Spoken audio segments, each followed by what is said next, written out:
pool to get a good water sample. Then you would take the syringe and draw the water sample from the bottle.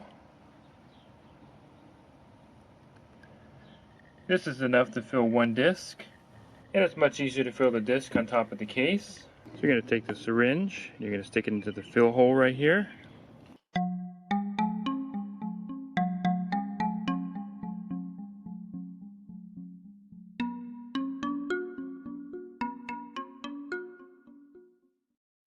Okay, then you have to pick the sanitizer. This particular pool is actually a salt pool. So I'm going to actually pick salt. If you're doing a spa, you can hit bromine. So let me put it for salt. And this series is 202. Once you put the disc series in, it'll remember it.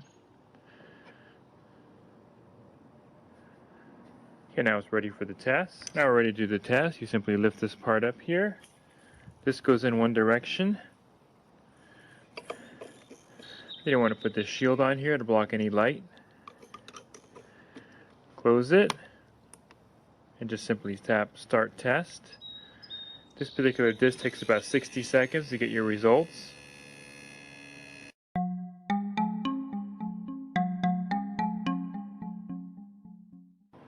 You can see the free chlorine is pretty low in this pool. pH is at 8.1, alkalinity is at 88. You can see the cyanuric acid level is low, and the salt level is actually pretty low in this pool. You can see the salt reading on the spin touch was coming in at 1280. On the aqua-right screen, it's reading 1300.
So an important part of doing a leak test like this when we're dye testing down in the water is to do everything we can to make sure the water's calm.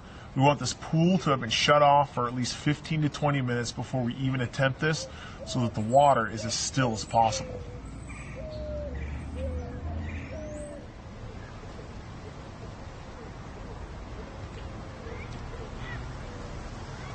As you can see, I'm very slow with my dye. Very careful, and as you notice, we're not really getting any dye creeping in inside the return. No dye is being drawn in, which tells us that this return is not leaking.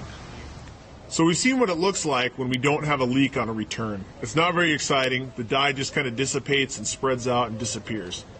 Let's take a look and see what it looks like when we do have a leak on a return.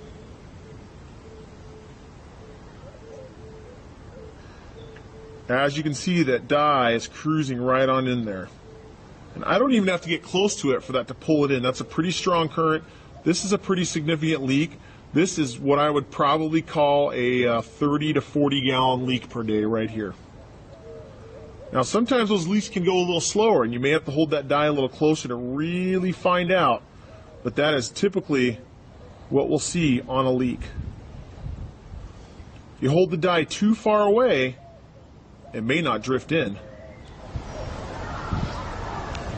Be sure to check all the returns all the way around the pool.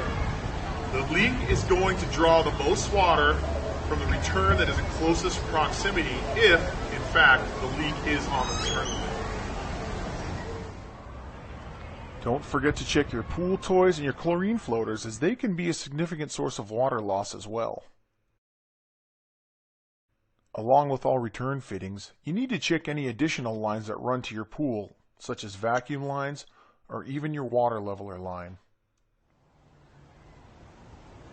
The light niche is a necessary one to check as well. There's a few things to look at when it comes to checking leaks on the skimmer. First thing we're going to do is open this guy up, take a look down at the holes in the bottom to see what we have. While you're there, check the mouth of the skimmer for any missing pieces of grout, as those can be big leak points. In a traditionally plumbed skimmer, the back hole goes to the pool equipment, the front hole leads to the main drain.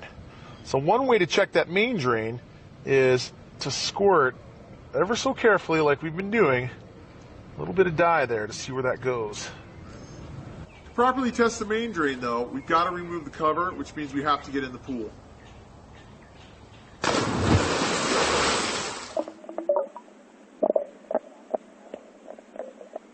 To do this, you'll need to remove the main drain cover.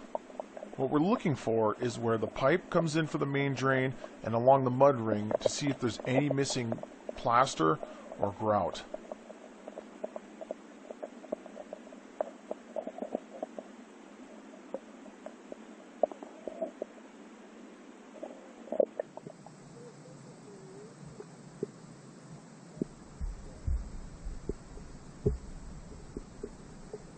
And if you do have any missing grout or plaster, you can almost bet that that's where there's going to be a leak. You're going to want to direct your test there. And while you're at it, do yourself a favor and scrub that algae out from under the main drain, unlike me.